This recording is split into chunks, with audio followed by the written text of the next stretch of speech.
love the idea of the miracle store, because I think that's it's such, like you said before, it's such a simple way of reaching, crikey, potentially thousands, millions and millions of people, isn't it? With Yeah. the same kind of messages. Because obviously, I mean, I'm utterly assuming that you've come up against the same kind of stuff as I have in my career, but you come up against people who really need something, but are in such utter denial that they Oh, need, yes. or that, you know, or that, no, I'm fine, thank you. Happiness? No, I'm perfectly happy, thank you. Why would I want that? I'm happy. I'm happy already. Yeah. Yeah. So that's such an inspired way of reaching those people, but again, reaching people that maybe can't afford to go all out and, you know, have coaching or all of that malarkey. Yeah. But still be able to make a difference. That's ace. Was it your idea to come up? Did you come up with that? Yeah. Yeah, it was about maybe 5 or 6 years ago when I was first doing my logo design.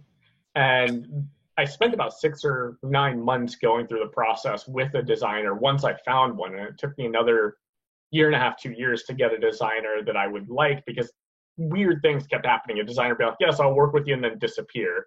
Yes, I'll get you a quote, and then disappear. Like, I was like, okay, this is weird. Like, it's not normal for people to say, yes, I want your money, and then go away, right? Like, that's not normal. So I realized that it wasn't the right time. And so finally, when the logo was being developed, I had this strong intention. It needs to be something designed to be in the world. It needs to be designed with this intention of carrying a message. And I didn't know what that would be at the time. I just knew it needed to have that energy behind it. And so when finally, about a year and a half ago, I was like, oh, okay, now it's time. All the pieces are coming together.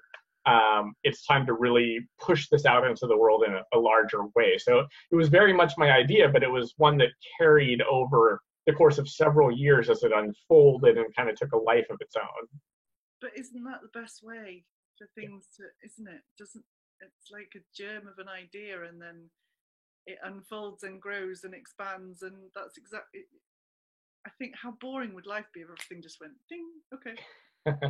Yeah, people always say they want change fast, but usually it's pretty shocking to the system. And so it's usually the slow, progressive changes that feel the safest, the most supportive, you know, what people typically want. Yeah. So, okay, so what gives you, Chris Cade, what gives you the biggest buzz in your work, but also in your personal life? What do you get a buzz from? Yeah. Well, in the work, it's when people show me things from that they've done, or, you know, created or helped as a result of what I did and the way I impacted them. So two kind of ways that come to mind is when a coaching client comes to me and says, hey, I'm doing a launch or a product or blah, blah, blah, whatever. And then finally it's out there, right? And they're like, look what I did. And then they start getting the thank yous and the things like that. Like, that's a big buzz for me, seeing the wins for my clients. The other big win for me is when someone from the Miracle Store comes in and says some way that they were affected. You know, one woman, you know, last November, she ordered a few sweatshirt, lightweight t-shirt hoodies from me. And she got them for Christmas gifts, and she emails me early December. So I'm like, okay, this is odd. And she sends a photo with her and her daughters wearing them, saying, I love them so much, I couldn't wait to give them till Christmas, you know? And so for me, you know, that was like so awesome. And then she said, by the way, I love what you're doing.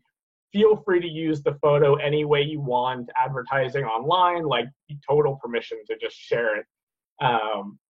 So having someone advocate for me, you know, and what I'm creating in the world, and at the same time advocating for that mission, is really huge. And there was one other woman where she bought, she saw the store online with just, you know, some advertising I had done, and she bought a few things for Christmas. And then the next day, she bought a few more things, you know, a whole other order of Christmas gifts. She got her order, her first one, you know, a week and a half, 2 weeks later, and there was a problem with it.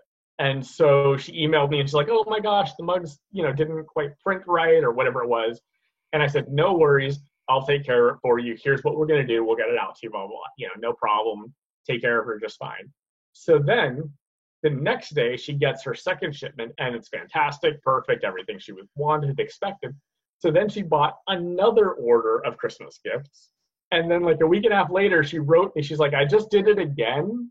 And I bought my fourth order of Christmas gifts for people. So she bought literally like $400 worth of Christmas gifts to give out.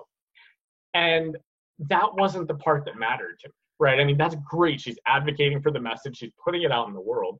But what mattered was when she came to me and she said, the one I got for myself, every day it says, do all things with love. That's one of the more popular ones. And so every day she's been drinking from this mug and she goes, I just keep wanting to do more good things in the world, and she's like, I feel so much happier and joyful. And she says, I never thought drinking from a mug would change my life and the way I look at the world. And I was like, that to me is, just the biggest buzz, the tremendous gift. I mean, now 2 months later, I'm still delighted by this woman. And I know next year when Christmas comes around, she's going to go through the same thing and buy a few different orders and give out their Christmas gifts.